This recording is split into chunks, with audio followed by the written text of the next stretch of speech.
بسم اللہ الرحمن الرحیم الحمد للہ رب العالمین والعاقبۃ للمتقین والصلاة والسلام علی سید الانبیاء والمرسلین وعلی کل من تبعهم بإحسان الی یوم الدین اما بعد فاعوذ باللہ من الشیطان الرجیم بسم اللہ الرحمن الرحیم لقد کان لکم فی رسول اللہ اسوۃ حسنہ۔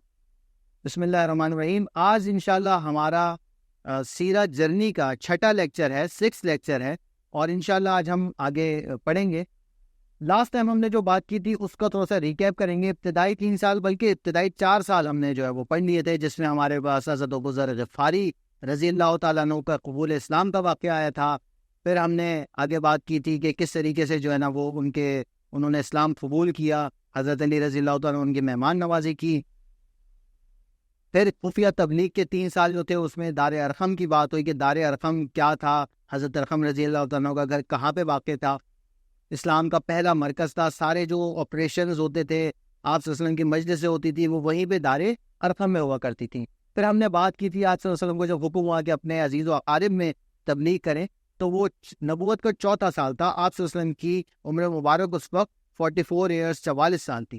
تو اس طریقے سے آپ صلی اللہ علیہ وسلم نے دو دفعہ دعوتیں کی ہیں، 2 دفعہ وہ کھانے کی دعوت کی، اور اس میں دوسری دفعہ میں آپ صلی اللہ علیہ وسلم نے جو ہے وہ بات کی، اور پہلی دفعہ جو ہے وہ اپنے عزیز و اقارب کو دعوت دیتے ہیں کہ ایک اللہ کی عبادت کرنے والے بن جاؤ اور ان بتوں کی عبادت چھوڑ دو۔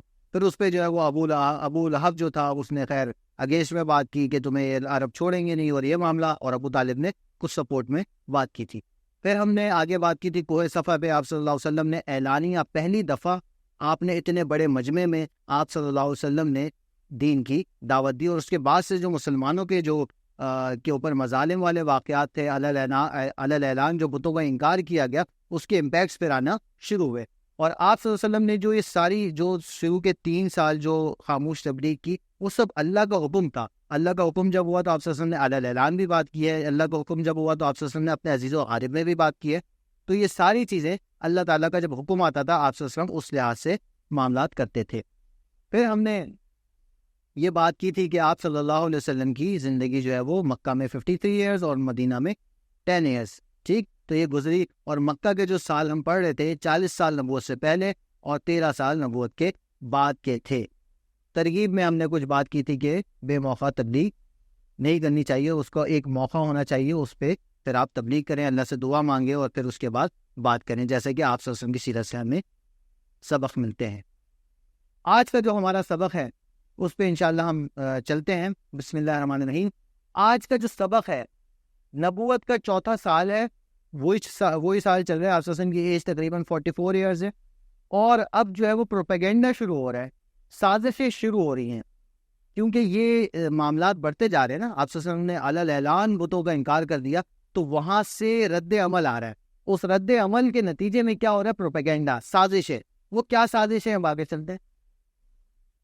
اچھا، اس کو تو سمجھے کہ مکہ شہر میں 3 بڑے تہوار تھے، 3 بڑے ایونٹس تھے، یا 3 بڑی وجوہات تھیں جن کی وجہ سے لوگ مکہ آتے تھے۔ اور یہی وجہ تھی کہ جو ہم نے بات کی تھی نا کہ آپ صلی اللہ علیہ وسلم جو طائف جو چلے گئے تھے، آپ صلی اللہ علیہ وسلم کو طائف جو بھیجا گیا تھا حضرت حلیمہ سعدیہ کے پاس رضی اللہ تعالیٰ عنہا، تو وہ بھی اسی وجہ سے، کیونکہ بہت زیادہ لوگ آتے تو صحت کے مسائل تھے، زبان جو ہے وہ مکس ہوتی تھی، اس کے مسائل تھے۔ تو 3 بڑی چیزیں تھیں۔ ایک تو حج، اسلام سے پہلے بھی وہ جو ہے زیارت جو بیت اللہ ہے اس کا طواف کیا جاتا، آپ کو جو حدیثوں میں ملتا ہوگا کہ کچھ لوگ جو ہے برہنہ طواف کرتے تھے بیت اللہ کا۔ اسی طریقے سے پورے سال زیارت جو ہے وہ کرنے لوگ آتے تھے، کس کی؟ بیت اللہ کی۔ اور ایک سالانہ میلہ ہوتا تھا، وہ کیا تھا؟ وہ ٹریڈ فیسٹیول ہوتا تھا، یعنی کہ کیونکہ مکہ میں آپ کو پتہ ہے نا کہ کوئی اس طرح کی چیزیں نہیں ہوتی، تو لوگ یہاں پہ آ کے بزنس کی غرض سے یہاں پہ آگے اپنے جو بھی پروڈکٹس ہوتے ہیں وہ بیچتے، اور بڑے لیول پہ جو ہے نا ایک میلہ لگتا تھا، اور یہ فیسٹیول لگتا ہے، جس کے آگے بھی ہم انشاءاللہ بات کریں گے۔ اس فیسٹیول کی بھی بڑی ایک جو ہے وہ لنک ہے سیرہ سے، کہ ایک سالانہ میلہ ہوتا تھا اور ٹریڈ فیسٹیول ہوتا تھا، اس میں لوگ بزنس کی غرض سے یہاں پہ مکہ آتے تھے۔ تو یہ 3 بڑے ایونٹس تھے۔ بہرحال تو اس وجہ سے یعنی کہ لوگوں کا آنا جانا یہاں پہ لگا رہتا تھا پورے سال۔ اب ظاہر سی بات ہے کہ جب آپ صلی اللہ علیہ وسلم نے علی اعلان یہ بات کی کہ بھائی لات منات عزا کو چھوڑو، ایک اللہ کی عبادت کرنے والے بن جاؤ، تو اب ان کو یہ جو ریئیکشن انہوں نے کیا وہ کیا کیا کہ ولید بن مغیرہ ولید بن مغیرہ کون ہے؟ یہ عرب کے بڑے سرداروں میں سے، قریش کے بڑے سرداروں میں سے۔ قریش نے مشورہ کرنے کے لیے سب لوگوں نے ایک کمیٹی بنائی، کچھ لوگ جو ہے وہ ولید بن مغیرہ کے گھر گئے، اور سب نے یہ اس بات کو کہا کہ آپ صلی اللہ علیہ وسلم کی، یعنی کہ محمد صلی اللہ علیہ وسلم کی جو دعوت ہے وہ اس کو کیسے روکا جائے۔ وہ یہ نہیں بولتے تھے، ابو القاسم کہتے تھے وہ، آپ صلی اللہ علیہ وسلم کی کنیت کے نام سے، اس کو کیسے روکا جائے۔ تو سب نے ایک ابھی میٹنگ ہو رہی ہے، ولید بن مغیرہ ہے میٹنگ جس سے مشورہ کرنے گئے، اور ایک پورا جو ہے وہ عرب کے بڑے بڑے سردار ہے جو کہ ان سے مشورہ کرنے گئے۔ تو کیا اب جو ہے نا وہ سب اپنی اپنی جو ہے وہ پیش کریں گے، میٹنگ چل رہی ہے، میٹنگ میں کوئی مطلب ہاں بھائی اپنی رائے دے، تو کوئی کہتا ہے کہ کاہن مشہور کر دیں آپ صلی اللہ علیہ وسلم کو، کاہن مشہور کر دیں۔ کاہن کیا ہوتے ہیں کہ فیوچر پریڈکشنز کرنے والے، کہ فیوچر میں یہ ہوگا، کہانت، جو عربوں میں بہت زیادہ اس کلچر میں کاہنوں کی بہت ویلیو ہوتی تھی۔ تو بہرحال یہ اگر مشہور کر دیں کہ کاہن ہے، تو اس سے وہ ہوئے گا کہ تو بھائی نارمل طریقے سے جو کاہن ہوتے ہیں اس طرح کے کاہن ہے جو پریڈکشنز کر رہے ہیں کہ بھائی قیامت آئے گی، یہ ہوگا وہ ہوگا، تو یہ تو ویسے ہی جو باقی لوگ بھی کر رہے ہوتے ہیں اس طرح کے۔ تو ولید بن مغیرہ کہتا ہے کہ کاہن تم سب لوگ جانتے ہو کہ کاہن نہیں ہے، کاہنوں کے ایک الگ ہی معاملات ہوتے ہیں۔ اچھا ٹھیک ہے، یہ مشورہ ریجیکٹ ہو گیا۔ دوسرا مشورہ، مجنون، نعوذ باللہ، یعنی کہ دیوانے مشہور کر دیں۔ تو ولید بن مغیرہ نے کہا کہ بھائی تم سب لوگ جانتے ہو، اگر تم لوگ یہ بات کہو گے تو تمہاری یہ بات نہیں چلے گی، جس طریقے سے کاہن والی بات نہیں چلے گی، مجنون والی بات بھی نہیں چلے گی۔ اچھا پھر کیا کہیں؟ پھر ایک مشورہ آیا کہ شاعر مشہور کر دیں۔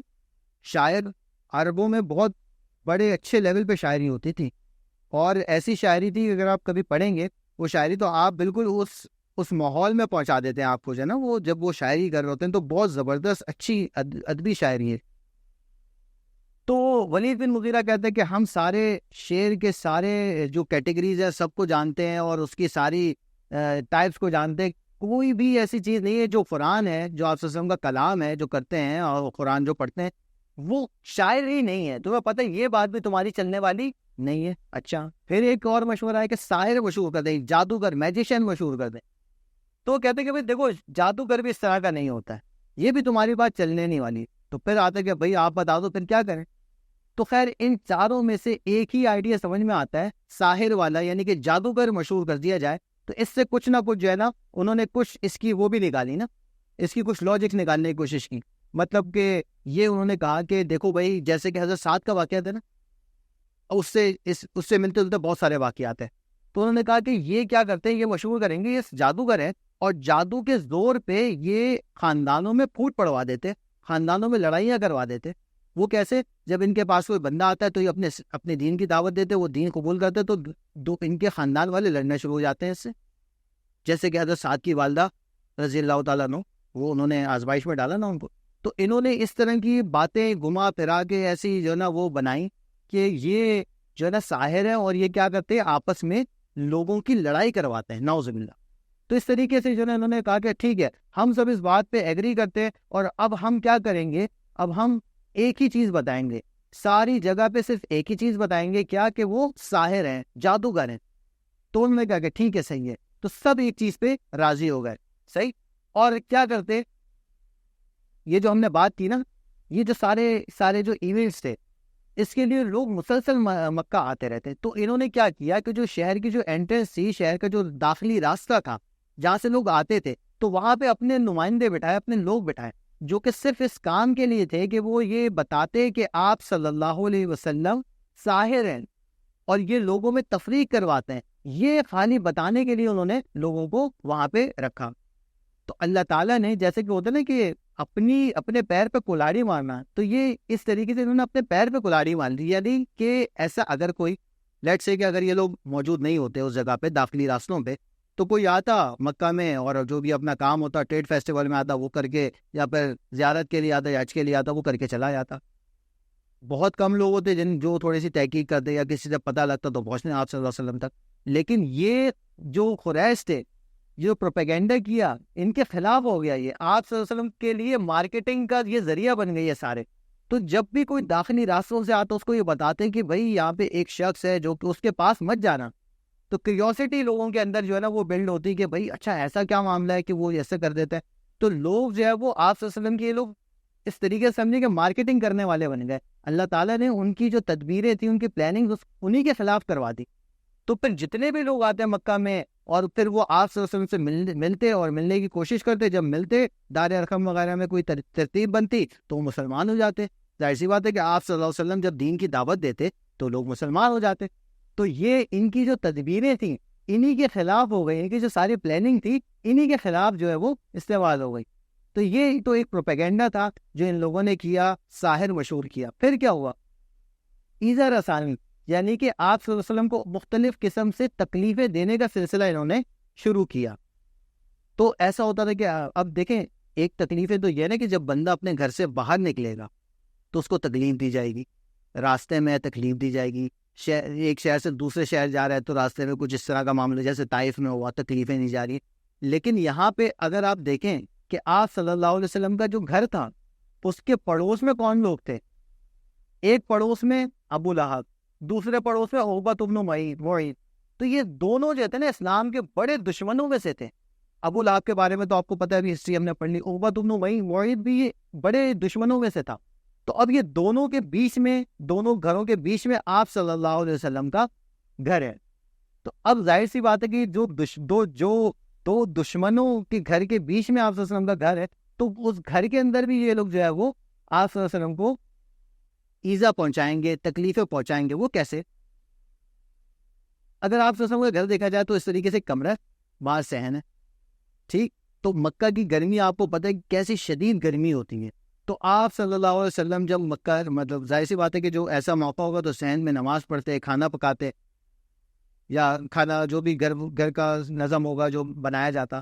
تو کیا ہوتا کہ جب کھانے کی ہنڈیاں بالکل کمپلیٹ ہونے والی ہوتی, بالکل کھانا تیار ہونے والا ہوتا, تو یہ عقبہ بن معیط کی طرف سے جو ہے وہ اوجڑی لا کے وہ پھینک دیتا, اور کھانا پورا جو ہے وہ خراب ہو جاتا. آپ صلی اللہ علیہ وسلم جو ہے وہ لکڑی سے جو ہے وہ اس کو ہٹاتے اور ان کو کہتے کہ بھائی یہ کیا, یہ جو پڑوس کا کیا یہی ہے کہ تم اس طریقے سے کرو.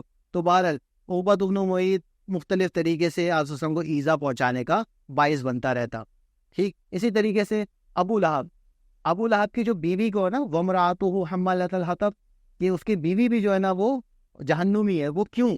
اس کی وجہ یہی ہے, جمیل نام ہے ابو لہب کی بیوی کا. جمیل کیا کرتی تھی؟ جمیل جنگل جاتی, لکڑیاں کاٹتی اپنے جو کھانے پکانے کے لیے. ظاہر سی بات اس دور میں لکڑیاں چاہیے ہوتی تھیں. وہاں سے کانٹے دار لکڑیاں لاتی, اس سے کانٹے چن کے آپ صلی اللہ علیہ وسلم کے راستے میں بچھاتی. اور جب آپ صلی اللہ علیہ وسلم گھر سے باہر تشریف لاتے اس سے پہلے ایک مجمع اکٹھا کرتی کہ آپ صلی اللہ علیہ وسلم کے اوپر جب یہ نکلیں گے, جب یہ جائیں گے تو ہم مذاق اڑائیں گے, ان کے اوپر ہنسیں گے, نعوذ باللہ. تو یہ جمیل کی حرکتیں تھی.